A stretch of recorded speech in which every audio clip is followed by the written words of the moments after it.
तो स्टूडेंट्स, आप सभी को पसंदीदा चैनल नंबर 1 स्टूडेंट्स क्लासेस पर स्वागत करता हूं। इस चैनल पर आप सभी को क्लास 10th के सारे सब्जेक्ट्स का तैयारी कराया जाएगा, जिससे आप सभी बोर्ड्स एग्ज़ाम में अच्छे से अच्छे स्कोर हासिल कर सकते हैं। तो चलिए आज का लेक्चर नंबर हम स्टार्ट करते हैं 6। आज का लेक्चर स्टार्ट करने से पहले हम आप सबको बता देते हैं कि इससे पहले मेरा 5 लेक्चर हो चुका है। तो आप लोग अभी तक नहीं देखे हैं तो पहले उसे देख लें। मैं डिस्क्रिप्शन में उसका लिंक दे दिया हूँ। डिस्क्रिप्शन में जाकर आप लिंक पर क्लिक कर आप देख सकते हैं। प्रीवियस सारे लेक्चर बहुत ही इम्पोर्टेंट है। प्रीवियस लेक्चर नंबर 5 में हमने बतलाया था उत्तल दर्पण में साबित करें F=R/2, जो कि वर्ड्स के लिए बहुत ही इम्पोर्टेंट है। उसे देखना ना भूलें। आगे का सारा लेक्चर उसी पे डिपेंड करता है। तो सबसे रिक्वेस्ट है कि इससे पहले वाले प्रीवियस चैप्टर आप देख लें, तभी लेक्चर नंबर 6 देखने आइएगा तो अच्छा से समझ में आएगा। तो चलिए आज का लेक्चर हम स्टार्ट करते हैं। आज का लेक्चर का मेन टॉपिक है प्रतिबिंब, जिसे इंग्लिश में इमेज कहते हैं। तो आइए हम लोग देखते हैं प्रतिबिंब किसे कहते हैं। आज का मेन टॉपिक है प्रतिबिंब। देखिए,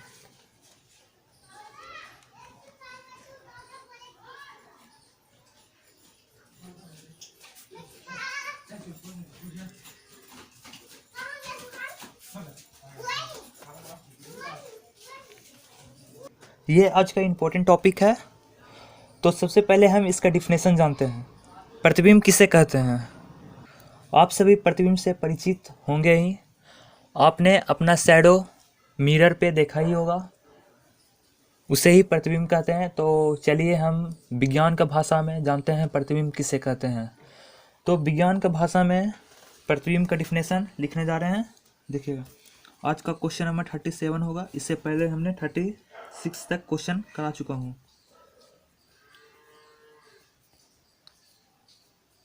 प्रतिबिंब किसे कहते हैं, ये क्वेश्चन है, इसका डिफिनेशन लिखने जा रहा हूँ। देखिएगा, किसी वस्तु बिंदु से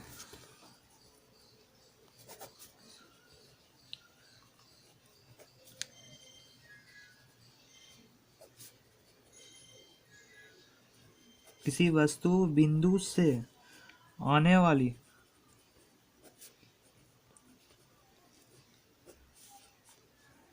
प्रकाश की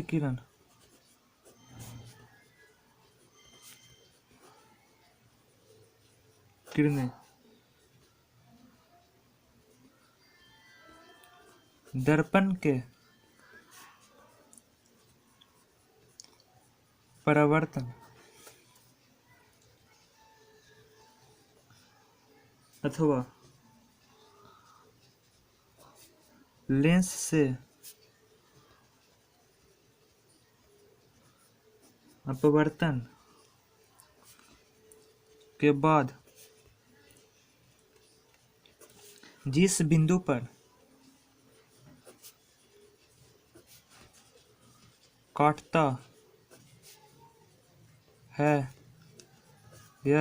पर काटता है या काटता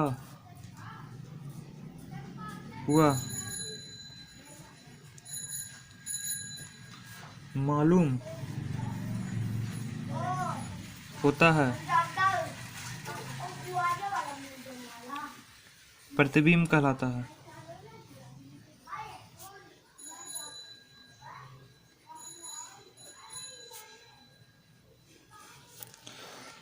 देखिए, प्रतिबिंब का डिफिनेशन हम लिख दिए हैं।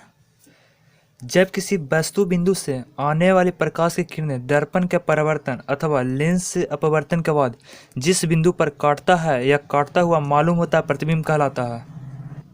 आप सभी के लिए यहाँ पे एक नया वर्ड आया होगा, लेंस से अपवर्तन।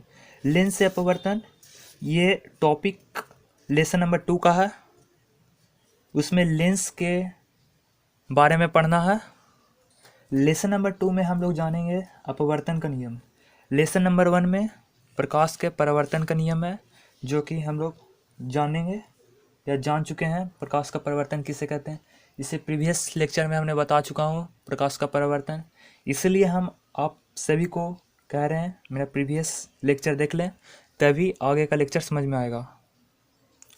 तो इसका डिफिनेशन देखिए, किसी वस्तु बिंदु से आने वाली प्रकाश की किरण दर्पण के परावर्तन और लेंस से अपवर्तन के बाद जिस बिंदु पर काटता है या काटता हुआ मालूम होता है प्रतिबिंब कहलाता है। कोई दर्पण पर प्रकाश की किरण जब आपतित होती है और परावर्तन के बाद जिस बिंदु को काटती हुई है या काटती हुई मालूम होती है, वही बिंदु प्रतिबिंब कहलाता है। अभी आप लोग डिफिनेशन को जान लीजिए, इसके बाद हम इमेज बनाकर बताएंगे। इससे पहले हम कुछ नियम पढ़ेंगे। नियम पढ़ने के बाद हम आपको प्रतिबिंब बनाकर दिखलाएंगे, किस किस तरह से प्रतिबिंब बनता है, किस सिचुएशन में प्रतिबिंब कैसा होता है, किस सिचुएशन में प्रतिबिंब बड़ा होता है, छोटा होता है, प्रतिबिंब वस्तु के बराबर कब होता है। ये सभी कुछ नियम पढ़ लेंगे, उसके बाद हम लोग जानेंगे तो अच्छा सा समझ में आ जाएगा। और फिर जान जाइएगा कि आप प्रतिबिंब किसे कहते हैं, प्रतिबिंब का वास्तविक रूप क्या है। तो हम लोग जानते हैं प्रतिबिंब कितने प्रकार के होते हैं। तो प्रतिबिंब दो प्रकार के होते हैं, आप लोग सुने भी होंगे। प्रतिबिंब दो प्रकार के होते हैं, वास्तविक प्रतिबिंब जिसे इंग्लिश में रियल इमेज कहते हैं, और दूसरा काल्पनिक प्रतिबिंब जिसे वर्चुअल इमेज कहते हैं। तो इसका डिफिनेशन भी हम आप लोग को बताएंगे। पहले हम लिख लेते हैं प्रतिबिंब कितने प्रकार के होते हैं। देखिए क्वेश्चन नंबर 38,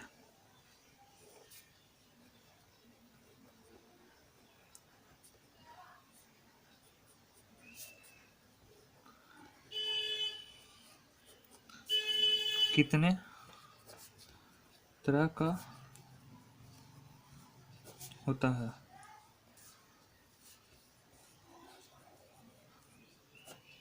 लिखें। तो हम आप लोग को बता दिया हूँ कि प्रतिबिंब दो प्रकार के होते हैं। पहला होता है वास्तविक प्रतिबिंब, इंग्लिश में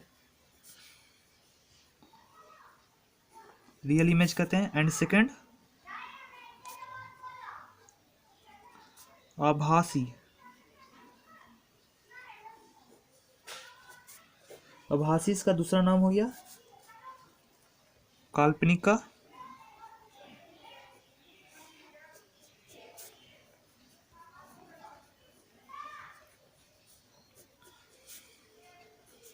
इसे वर्चुअल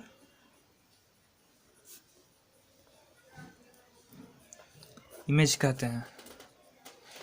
ये प्रतिबिंब का दो प्रकार होते हैं, वास्तविक प्रतिबिंब और आभासी या काल्पनिक प्रतिबिंब। इंग्लिश में वास्तविक प्रतिबिंब को रियल इमेज कहते हैं और आभासी प्रतिबिंब को वर्चुअल इमेज कहते हैं। तो हम लोग जानते हैं वास्तविक प्रतिबिंब किसे कहते हैं। इसका डिफिनेशन देखिए, लिखते हैं।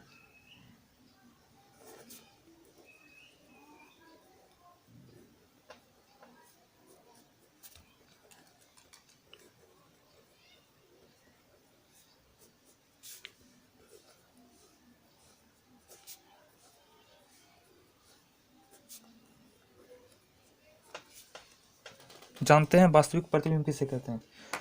तो पहले डिफिनेशन लिख देते हैं, उसके बाद समझाने का पूरा प्रयास करेंगे आप सभी को। इसको थोड़ा सा ऊपर स्लाइड कर लेते हैं। तो चलिए आज हम इसका डिफिनेशन को जानते हैं। देखिए,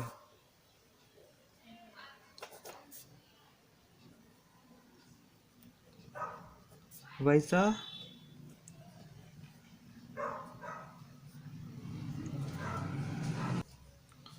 जो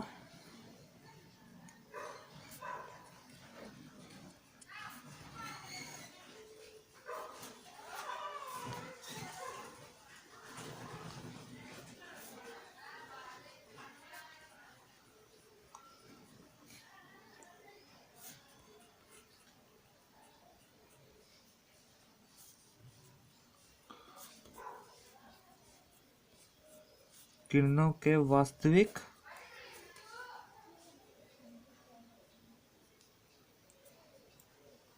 पटान से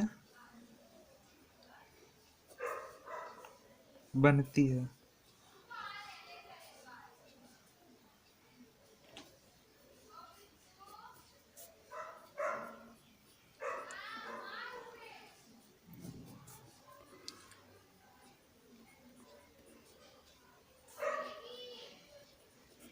देखिए इसका डिफिनेशन हम लिख दिए हैं।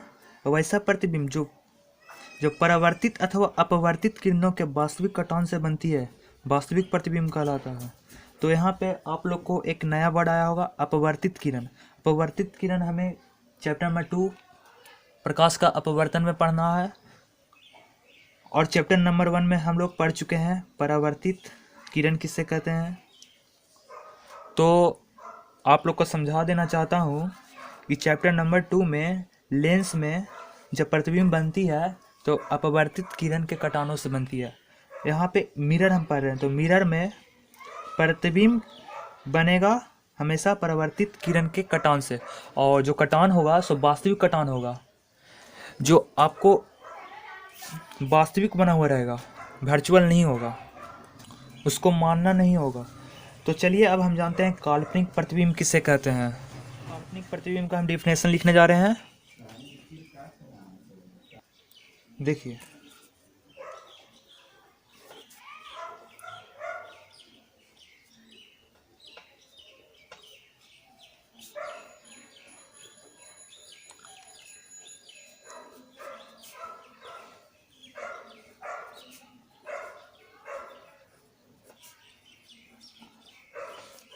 देखिए जानते हैं काल्पनिक प्रतिबिंब किसे कहते हैं।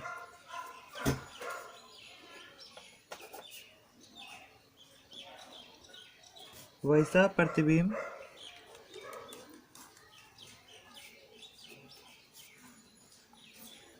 जो परावर्तित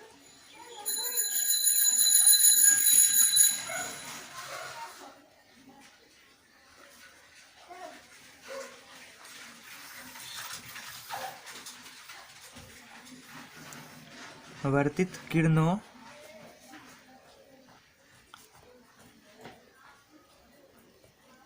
काल्पनिक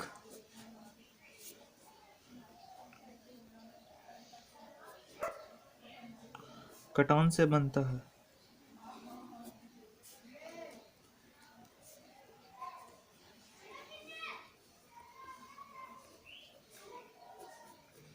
काल्पनिक क्या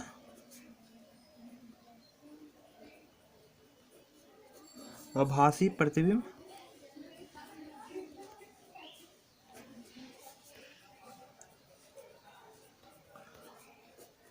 कहलाता है।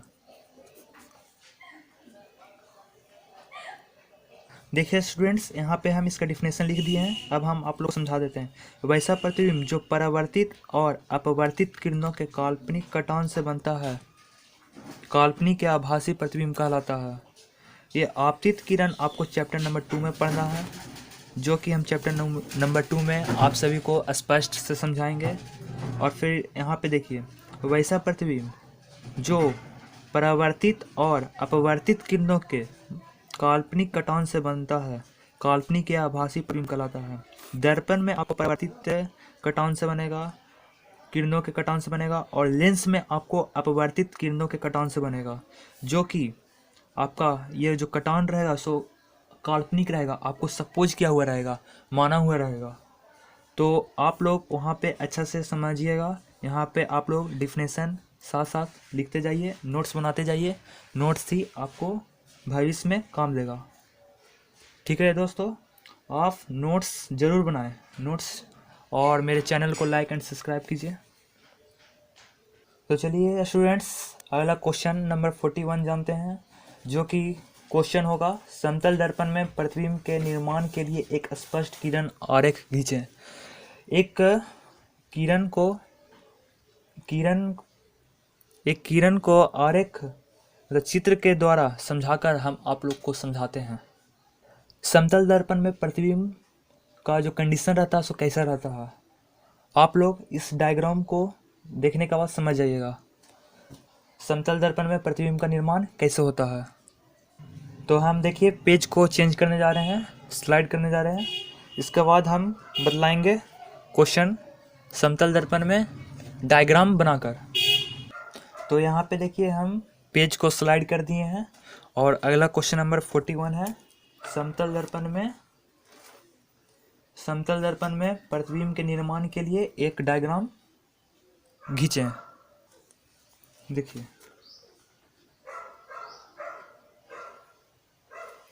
41 है क्वेश्चन नंबर। अच्छा,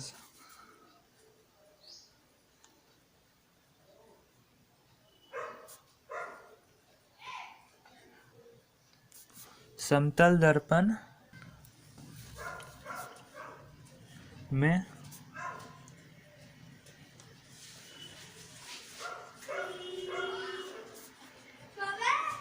के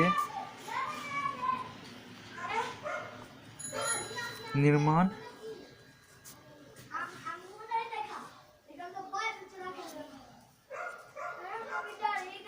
के लिए एक स्पष्ट किरण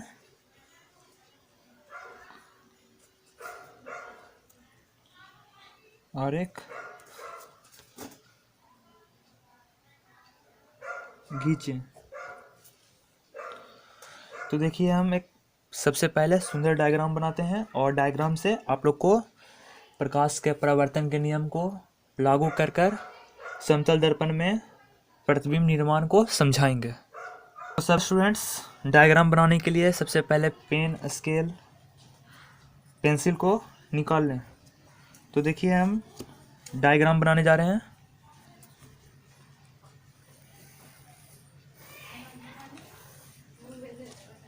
ये देखिए, ये सतह है,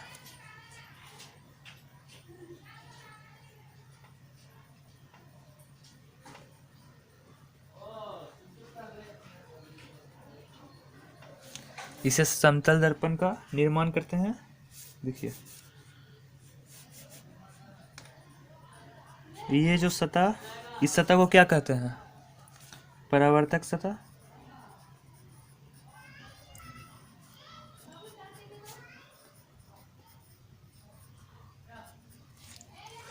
और इस भाग को क्या कहते थे? ये हमने प्रीवियस लेक्चर में बता दिया हूँ। देखिए, इसको रंजतीत भाग कहते हैं, जो कि चांदी का परत होता है। तो देखिए स्टूडेंट्स, हम यहाँ पर एक वस्तु को रखने जा रहे हैं। देखिए, ये वस्तु है।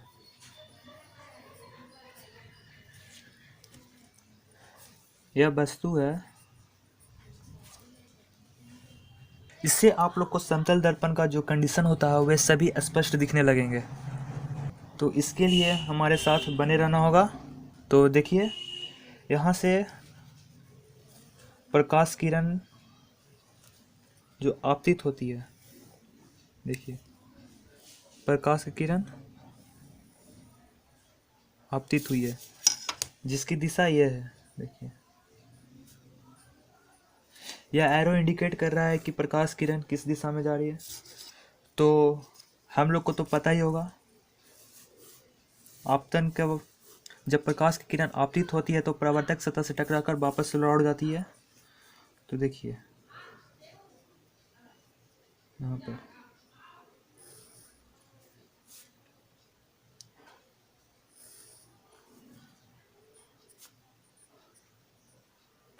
परावर्तक सतह से टकराकर वापस लौट गई।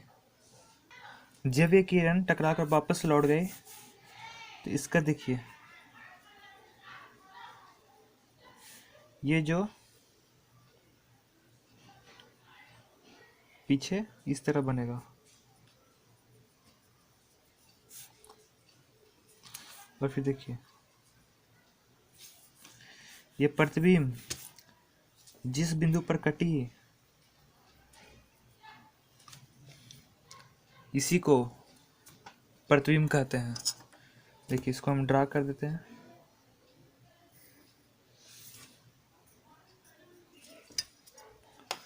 ड्रा कर दिए। जब किसी वस्तु बिंदु से आने वाले प्रकाश की किरणें दर्पण के परावर्तन, ये दर्पण ही है, दर्पण के परावर्तन के बाद जिस बिंदु पर काटता हुआ मालूम पड़ता है वही प्रतिबिंब कहलाता है। देखिए, यहाँ पे काटता हुआ मालूम पड़ रहा, तो काटता हुआ मालूम पड़ रहा, तो इसी को जिस बिंदु पर काटी है और यहाँ से यहाँ मिलाएंगे, ये प्रतिबिंब कहलाएगा।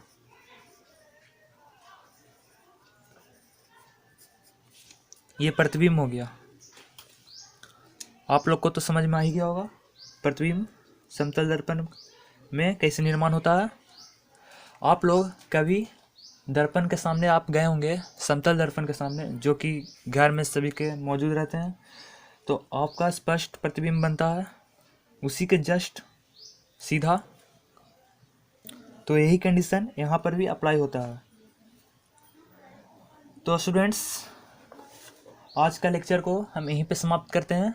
अगला लेक्चर जो आएगा, लेक्चर नंबर 7, उसमें समतल दर्पण से बनने वाले कुछ प्रतिबिंब का विशेषताओं को बतलाएंगे, और उसके बाद जो विशेषताओं होता है, विशेषताएं को डिफिनेशन के रूप में समझाएंगे और फिर इसका उपयोग को बताएंगे। अगला लेक्चर, एक लेक्चर में समतल दर्पण समाप्त हो जाएगा। तो आज का लेक्चर हम यहीं पे समाप्त करते हैं। तो अभी तक आप लोग मेरे चैनल को लाइक एंड सब्सक्राइब नहीं किए हैं तो कर लें। इसमें क्लास 10th का सारे सब्जेक्ट्स का पढ़ाई होगा। आने वाले समय में आर्ट्स का भी होगा। अभी सिर्फ साइंस ही का हो रहा है, साइंस मैथ्स। तो हमारे चैनल के साथ बने रहें। और आप लोग को समझ में नहीं आया होगा तो कमेंट बॉक्स में ज़रूर लिखिएगा। अगर समझ में आया होगा तो यस लिखिएगा, अगर नहीं समझ में आया होगा तो नो लिखिएगा। तो ठीक है स्टूडेंट्स, अगला लेक्चर में हम लोग आपसे मिलते हैं। तो ठीक है।